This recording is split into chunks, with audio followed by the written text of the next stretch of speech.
All right, guys, welcome to another 500. And things keep on changing. So, enough has changed since the last video. I thought I'd bring you up to date. Let's begin down here. You can see I've continued my expansion west. Um, Looks like Melbourne came to life here enough to capture two of these territories, and I'm just fine with that. Um, a lot of other players in this game get butthurt if you come in and capture in the direction they're capturing in. And I really don't understand that because there's plenty of land to capture still. And also, Melbourne was kind of inactive, so I was glad to see him doing something. So he's up to 19 captured territories. So, hey, good for you. I was kind of hoping he would capture the capital here, but they went ahead and built a fort. So, since he doesn't have any cannon, wouldn't recommend it. I'm going to go ahead and attack down into here and help my allies with Seduna.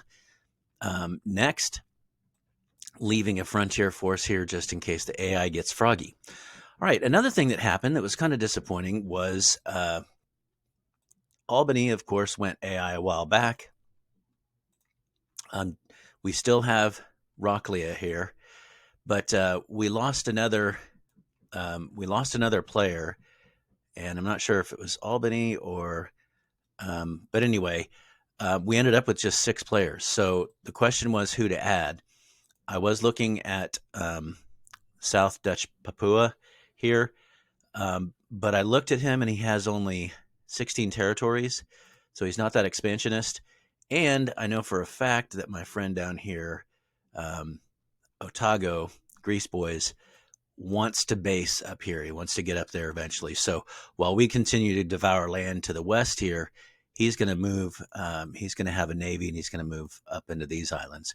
Now, our immediate goal is to go ahead and take these islands and put some air bases there and get some bombers stationed for defensive forces. And then once those are there, we can march on up into the mainland here, into Indochina and so forth. So here's the big news. We added Ginger Khan. Ginger Khan applied to our union early, and there just wasn't enough room, and he was too far away. I kind of really wanted to add people close by. But now we're to this point where I'm looking around, and there's really, we've got everyone who's active on the continent here. So we went ahead and added him, and I'm super glad we did because once I looked at him, I'm like, holy crap, he's got a defensive rail gun for any kind of invasion from the north. And you can see there's players moving around up here. He's also got a heck of a navy. I mean, look at that. That's 3 cruisers there, and then 3 battleships. No, okay, 3 cruisers, 5 cruisers, and a battleship. And that's not all, folks. 6 cruisers and a battleship. And I feel like there was even, yep, this is crazy. 6 cruisers, 7, 8, 9, 10, 11 cruisers and a battleship.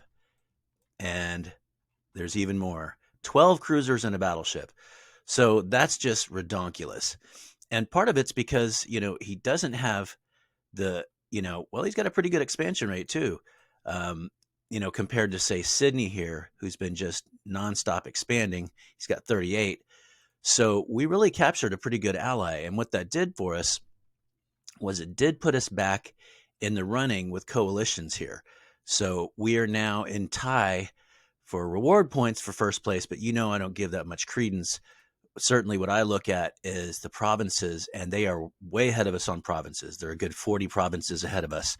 But as I believe I've mentioned before, I like our position strategically.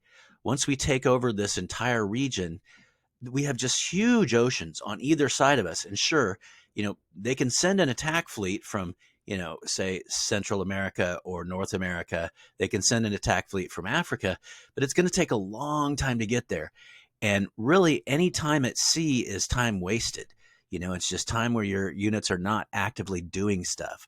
And meanwhile, as I mentioned, we will have bombers on the coast, and we will have some scouts out on the sea, probably some cruisers, maybe even just some infantry to watch for that. So what that means is that we can have a lot of concentrated power moving up through the continent here and taking over stuff. So we're not first place when it comes to the number of territories. And that's pretty typical. When you're in a crowded area, you tend to take more territories just because you have to. but we are strategically well placed. I like our position on the map. All right, I think that's about it. I did want to point out that uh, my neighbors have some nice fleets that have come along here now. I see 3 cruisers there. I believe there's um, maybe another cruiser on the map somewhere, and I've got 3 cruisers building.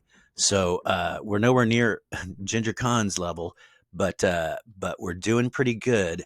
And really, once we unify our fleet, we're going to be just unstoppable when it comes to all these islands and when it comes to taking over the peninsula here. So things are looking great, folks.